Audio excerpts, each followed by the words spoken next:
this is clearly, I mean, come on, this is clearly a commandment, okay? Quran 4:34.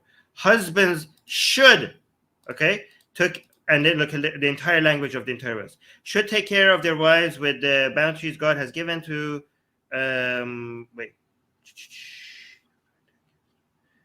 hold on, is this then ignore them when you go to bed? Then yeah, okay. So here it starts from me. Righteous wives are devout and guard what God would have them guard in their husband's absence.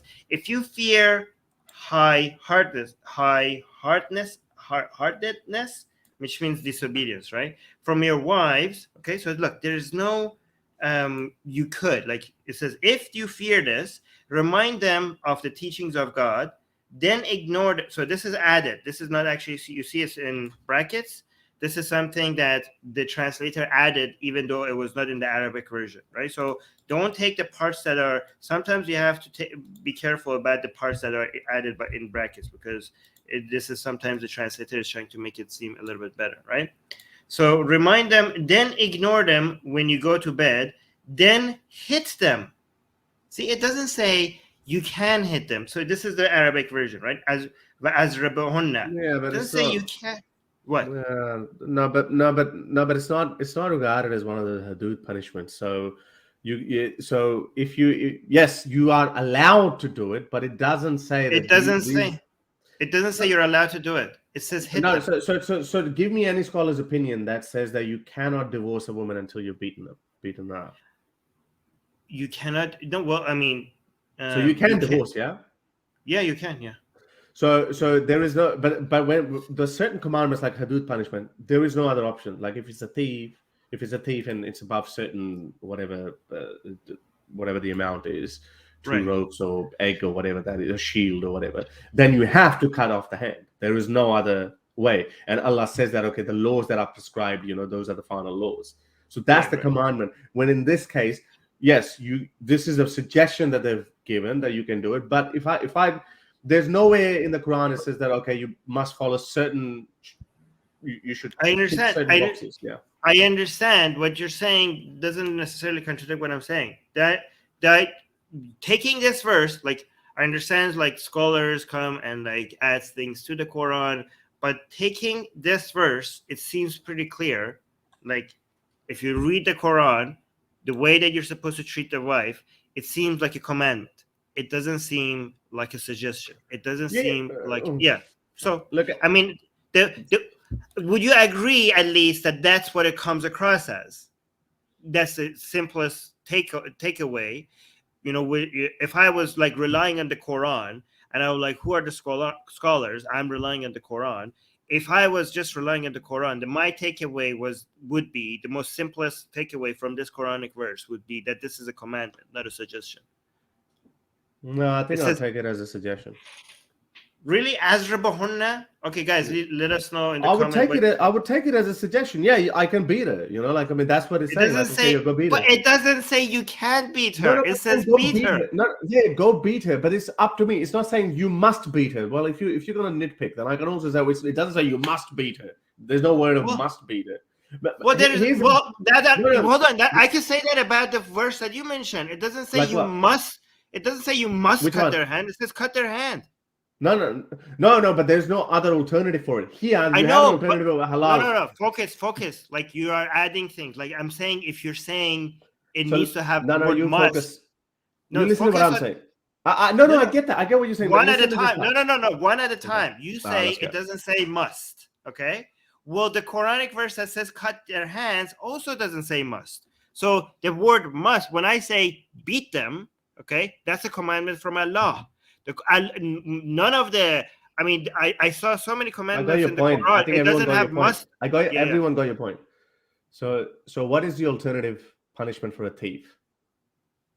I got your point as well. I think everybody got your point. Okay, I agree with your point. Okay, giving the Islam as its entirety. Okay, this is more. You have more ways out from this commandment. Okay, than the other commandments. Yeah, then that's it. No, I agree. But I'm agreeing with you. I'm talking. No. You're not even listening to me. You're not even listening to me. I'm talking about a Quran-focused perspective. Okay, Yes. Of somebody that is not talking about. You have to understand, the scholars constantly try to give you way out of problematic parts of the Quran, right? So do you agree with me that if somebody was to be like, I'm a Quran first kind of Muslim, right? And I do not take, if you were listening to the Quran and ignoring the scholars and just looking at this verse and Quran, with the understanding that Allah is supposed to speak to you in clear language without any ambiguity, do you not agree that my interpretation is the most simple and clear interpretation that you could get out of this? If you just read this verse, okay. So if you just read this verse, as I said, there's no alternative for fornicators. There's no alternative for thieves. There's no alternative for those who spread fitna. Even though there's given 3 options, so it's open to anyone who can take it. But in this case, there is a clear alternative given to you. There's a clear alternative given to you in here. the Quran.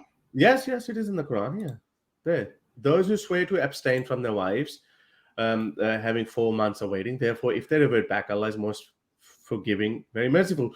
And if they resolve to divorce, Allah is all hearing, all knowing. So, and there's a couple other verses as well where you're told, okay, you can just divorce your wives. It doesn't have any checklist. So my point is, if there is a dispute, you don't have to follow these 3 steps. You could straight go to this.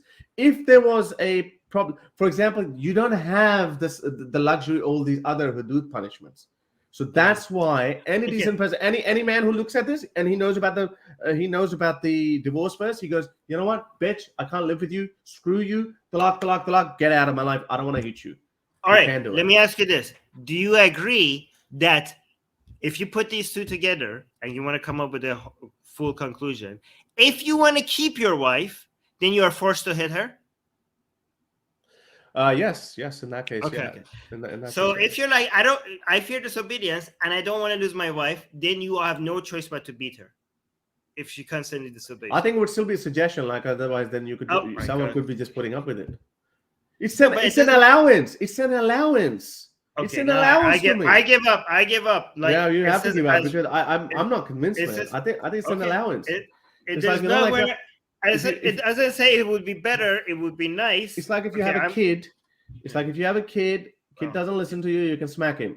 I'm not saying it. I'm just giving an example. It doesn't say you can. It says azrabahunna.